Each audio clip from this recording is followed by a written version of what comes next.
What's going on YouTube? Hey guys, it's Ben and my battery is actually dead. So I'm filming on my iPhone right now. A little bit lower quality, but still excellent content. So anyways, if you guys have not subscribed to my channel before, we talk about business, entrepreneurship, staffing, recruiting, everything in between. I vlog every single day, so you should definitely smash the subscribe button. Today, I'm gonna go over how to close a recruiting client. So some client that you found, whatever way you found them, once you get in contact with them, what are the steps that you actually take to close them, get an agreement in place, and get to work? So the first is very, very simple, and it's something I've been preaching on for pretty much ever. So it's a ton of cold email and a ton of outreach, right? So you're either pitching an offer like, I have 10% direct hire. Here's what I'll do for you. Like, I know you're hiring. Let's talk. Blah blah blah. And you're sending that out to 500 companies or whatever. Keep doing that. That's the first step. If you're doing the NPC method, where you're finding the most placeable candidate and you're finding like really good hot shots and you want to send them out to hiring managers, find those hot shots, keep sending those out, and get those out to the right hiring managers so you can get a conversation going. The next step is what I call engagement. So this is actually where you literally engage with a client. So there's nothing that's actually happening when you're sending out a cold email or sending someone an NPC. You're just sending that stuff out. So like literally there's no engagement. They haven't responded. But once they do respond, this is the step that I call engagement. So they've actually initiated with you. They've responded successfully, positively, saying, hey, we'd love to have a conversation, or we really, really like Joe's resume and we want to talk about it, or whatever. That's engagement, okay? So that's the next step. And after engagement happens, I like to call this step set a meeting. It's pretty much as simple as it sounds, right? Set a meeting. So usually what's going on is you're contacting people electronically over email or over phone. And what you want to do is set a specific meeting to close this deal out. So you don't just want to be like throwing arrows and just kind of like seeing what happens and like all of that. You have to have a plan. And that's why I'm doing this video, right? Because it's really, really important to have a particular set of steps on how to close the client.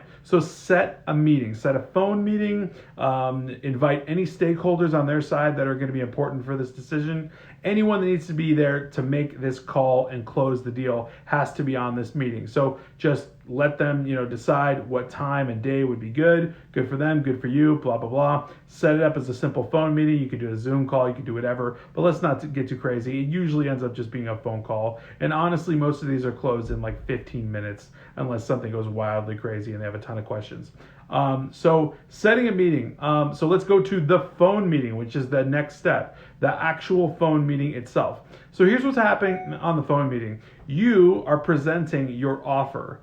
So you're giving them exactly what you said in an original email. You're saying, I'm doing 10% direct hire fee, 30-day guarantee, 14-day net collect terms, and all that jazz. And then you basically lay out the offer, you explain what you do, you source candidates, you vet candidates, you interview candidates.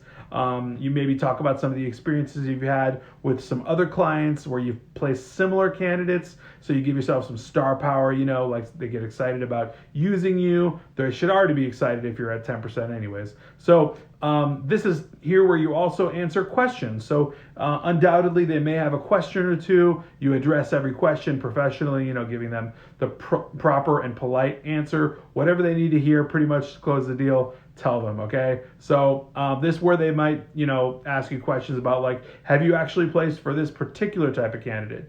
Answer them solidly, confidently, with conviction, letting them know, yes, I have, it's worked out wonderfully, blah, blah, blah, blah, blah. After you set your phone meeting, got over all that, the next step would be negotiation. So if there is anything that they want to push back on, whether it be your 30-day guarantee turning into a 60-day guarantee, or your 10% turning into an 8%, which get off the phone if that happens. But if they want to push back on your net collect 14-day terms, let them do that. Let them go up to 30-day terms. That's industry standard. If they want to push back on the 30-day guarantee, let them go to 45-day guarantee and kind of play around with that and see how it goes, right? That's case by case scenario, but that's the step I call negotiation, because really we don't know what's going to happen in negotiation, right? The next step is the ending of the phone call, the finalization and actual closing of the phone call. So what happens is you actually get consensus. You get agreement, you get verbal confirmation by saying, okay, does all of this sound good? Is this something, are there any other questions?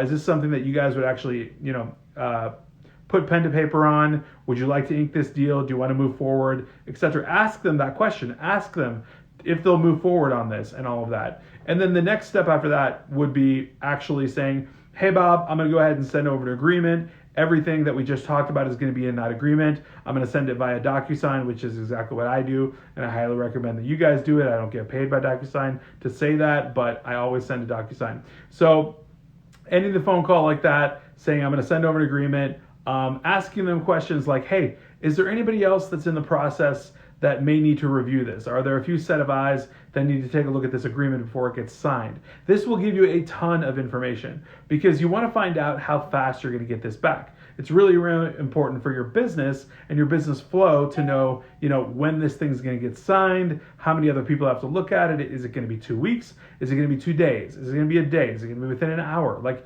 you'll find these things out, right? So after you ask a few questions, say I'm going to send the agreement over, all is well, right? The next step is actually contract signature. So basically, it's as simple as it sounds. You're getting an actual signature on the contract. So once it's sent out, you should send it out immediately after the phone call, and then you're going to get a signed contract. If that's in 2 days or if it's in a week, whatever happens, happens, but you're going to get a signed contract.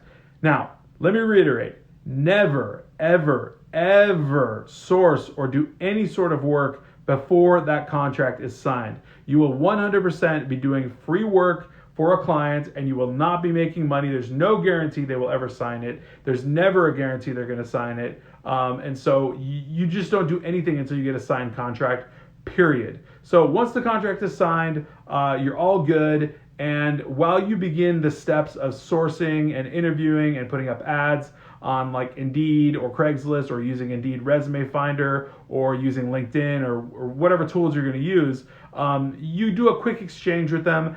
Ask them how they want the candidate flow to go. What do I mean by candidate flow? Basically how they want to receive their resumes. So some people will like all the resumes to be compiled and sent to them on Friday every single week, right? This process might take 2-3 weeks to get the candidates they need, depending on if they need 1 candidate, 5 candidates, whatever. It's always different, but ask them what their candidate flow, preference is. So they might need them one by one. As soon as you can get them, send them over, or send them over in bulks of 3 at a time or something like that, whatever they say. So once you get that out of them, then you can go to town and you can really start sourcing, vetting, interviewing, putting all your time in it. You have a signed contract, so you're actually working, for your worth, and it's going to pan out well based on you having a signed contract with these people. The final and last step, I would say, with the contract is basically going through and like actually just making the first placement. So, the steps to closing a real client are the ones I've already listed out, right? Like going through, getting initiation with them, getting consensus, negotiating, getting the agreement signed, getting everything finished up, asking them their candidate flow preference.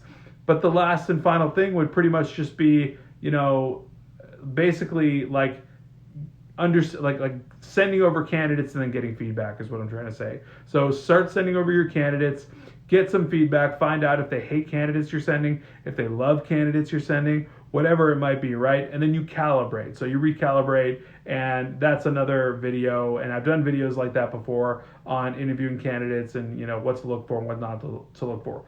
But those are the steps you'd use to actually close a candidate or a client, and get them on board with you, get them ready to work with you and all of that. So you can use that as a blueprint. I will literally put these steps, the specific steps that I just spoke of, in the link or in the description. I'll also put links to the Six Figure Recruiters Facebook page, which you should already be in if you're a subscriber. If you're not, subscribe and then definitely join Six Figure Recruiters.